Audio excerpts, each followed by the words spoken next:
নমস্কার বন্ধুরা, Bengali food cooking চ্যানেলে আপনাদের স্বাগতম। আমি আজকে বানাবো তিতা ডাল। এই তিতা ডাল আমি কীভাবে বানাবো সেটাই আমি আপনাদের সাথে শেয়ার করব। আর এই রেসিপিটি যদি আপনাদের ভালো লেগে থাকে অবশ্যই একটা লাইক করবেন, শেয়ার করবেন আর সাবস্ক্রাইব করবেন। আর বন্ধুরা, এই তিতা ডাল আমি যেভাবে বানাচ্ছি শুরু থেকে শেষ পর্যন্ত ভিডিওটি দেখার অনুরোধ করল। এই যে দেখুন, এখানে আমি মটর ডাল নিয়ে নিয়েছি। মটর ডালটা আমি আগে থেকেই ভিজিয়ে রেখেছিলাম যাতে নরম হয়।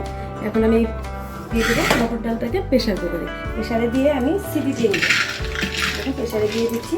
আর বন্ধুরা, আমি আগে থেকেই করলা কেটে রেখেছি। এখানে একটা করলা আছে, আমি এরকম গোল গোল করে চাকা চাকা করে কেটে নিয়েছি। পরে আমি এটাকে ভেজে নেব।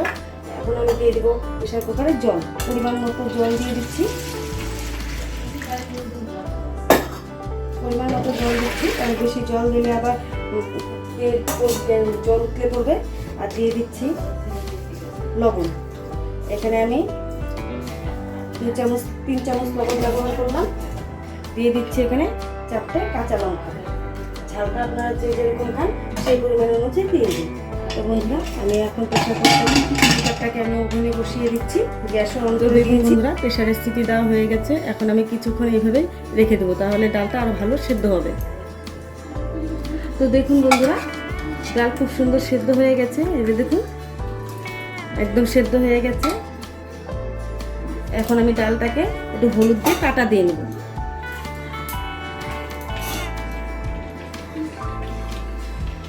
দিয়ে দিচ্ছি এখানে 1/2 চামচ হলুদ গুঁড়ো। হলুদ গুঁড়ো দিয়ে এই কাটাটা দিয়ে আমি কেটে নিচ্ছি। ডালটাকে ঘুটনে দিয়ে নিচ্ছি। তো দেখুন বন্ধুরা, ডাল ঘুটনি দেওয়া হয়ে গেছে। এখন আমি একটা পাত্রে ডালটাকে নামিয়ে নেব। নামিয়ে নিয়ে আমি কড়াই বসিয়ে দিয়ে করলা ভেজে নেব। তো দেখুন বন্ধুরা, কড়াই গরম হয়ে গেছে। এখন আমি কড়াইয়ে দিয়ে দিচ্ছি সর্ষের তেল করলা ভাজার জন্য। তেলও গরম হয়ে গেছে। এখন আমি দিয়ে দেবো গোল গোল করে কেটে রাখা করলা।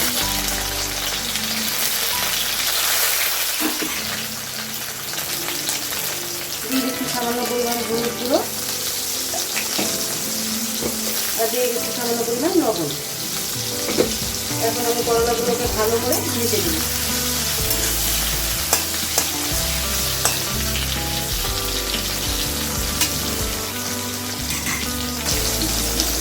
তো দেখুন বন্ধুরা, করলা ভাজা হয়ে গেছে। এখন আমি করলাটাকে একটা পাত্রে নামিয়ে নেব। এই সময় কিন্তু আমি গ্যাসের হিটটা একদম লো হিটে রেখেছি। তো বন্ধুরা, আমি আর তেল দিব না, এই তেলেই আমি ডালের ফোড়ন দিয়ে দেব। দিয়ে দিচ্ছি একটা তেজপাতা, একটা শুকনো লঙ্কা। ভালো করে ভেজে নেব।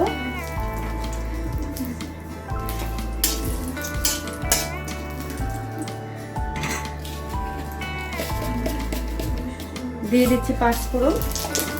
পরিমাণ মতো 5 ফোড়ন আমি দিয়ে দিলাম। এখন ফোড়নটাকে নিচে ভালো করে ভেজে নেব।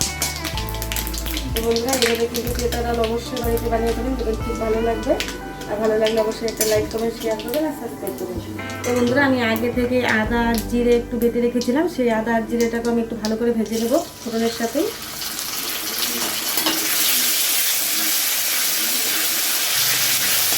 আদা জিরে বাটাটা আমি দিয়েছি, কারণ এই ডালের সাথে আদা জিরে বাটাটা দিলে করে ডালের ফ্লেভারটাও ভালো আছে, খেতেও ভালো লাগে।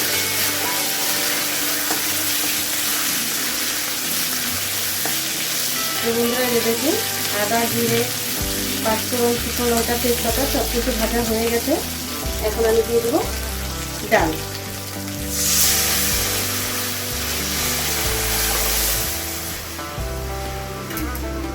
তো বন্ধুরা, আমি ডাল দিয়ে দিয়েছি।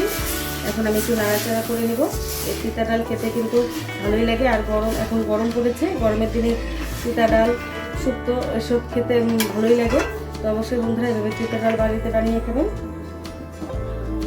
ওই ডালটাকে ভালো করে ফুটিয়ে নেব। তো দেখুন বন্ধুরা, ডাল জাল করা হয়ে গেছে। আর বন্ধুরা, ডালটাকে কিন্তু আমি একটু ভালো করে জাল করে নিয়েছি। অনেক কথাই আছে, ডালের মজা বলে চালে। তো যত জাল করবেন তত খেতে ভালো লাগবে, স্বাদও বাড়বে। এখন আমি দিয়ে দিচ্ছি ভেজে রাখা করলা। ভেজে রাখা করলা দিয়ে আমি আর একটু জাল করে ফুটিয়ে নিয়ে একটা পাত্রে নামিয়ে নিই।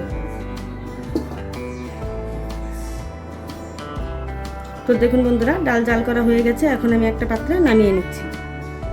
Thank you for watching this video.